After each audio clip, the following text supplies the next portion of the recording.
Boneworks VR is a game. I play games, and Spicygavino has not covered this game yet. Wait a minute. No!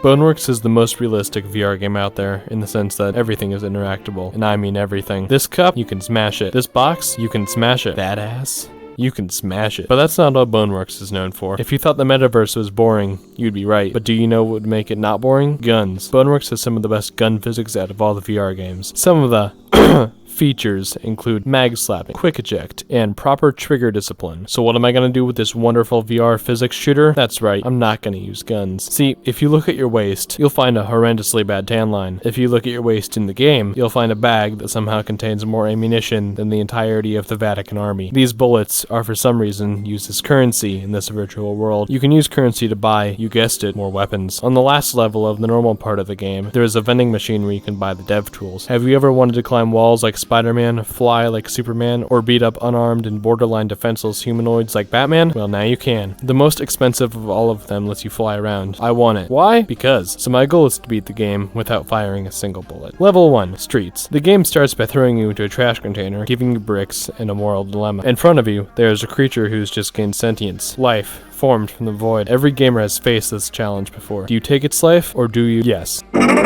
After properly breaking and entering, you are met with 3 more of these sentients and a brick. Round a corner and you'll find a machine that does not want to be your friend. Keep on going and you'll find a door with a keyhole. To get this key, you need to gamble by destroying boxes, or you can get the worker to open the door for you.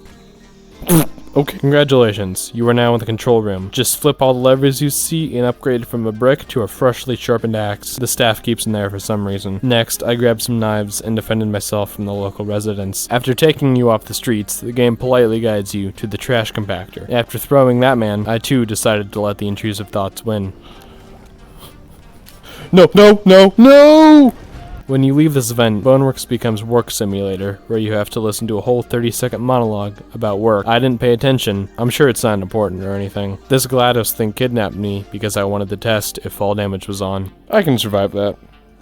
After mowing down a crowd of nobodies enjoying a walk in the park, I had to fight the only other enemy in the game who has a gun, and it was the hardest part of doing this playthrough. I had to spend hours training, and he's dead. After completing a puzzle, I took this OSHA violation of a train ride and moved on to level 2, Run Up, the level with the coolest soundtrack and the least cool enemies. Look at them, it's a hologram on a ball. You know what that means? Its hitbox is non-existent. Okay, it wasn't actually that difficult, but still. When you enter the level, you are granted a gun from yourself. Why am I giving myself a gun? Who knows? The game never goes into this. It's a perfectly new M16, but I can't use it. The entire level is just me gathering guns I can never use. After John Wicking the nobodies and taking the world's most elaborate elevator, you're given access to the streets. Turns out a barrel of thin sheet metal is strong enough to stop all bullets. This would be really useful only if my enemies hadn't leveled up their bobblehead skill. After casually walking through the streets, I found a much better version of the gun I already had. Clear a jump, say hello to your neighbors, solve an elaborate puzzle, and you're given the best item in the game, a shield. I then immediately died, respawned, picked up my items, broke, and entered. The puzzle right here is not that hard, it's just time consuming. Go up the stairs, release the barrels, individually put the barrels here, go up the stairs again, jump, go up the stairs again, and finally walk across. This is the hardest part of the level. See all that slime on the ground? That means there is no traction at all when I step. You slip and slide and get bullet wounds. This is the part I was scared of. So I grabbed my lid and my axe, and I cheesed it. One intrusive thought later, and you're in the sewers. I'd expect the average person to have been playing for around 2 to 3 hours to get to this point, and by now, the game has explained nothing of what is going on. You may be thinking this is where you get answers. Well, guess what? You're wrong. It only gets weirder from here on out. Like the game making you kill zombie versions of you and showing you this purple cloud of a person. One leap of faith and another leap of faith later, the level finishes. Hey, if you made it here, I'm not gonna beg for subs or anything, but if you could check out some of my other videos, I promise they're just as low quality.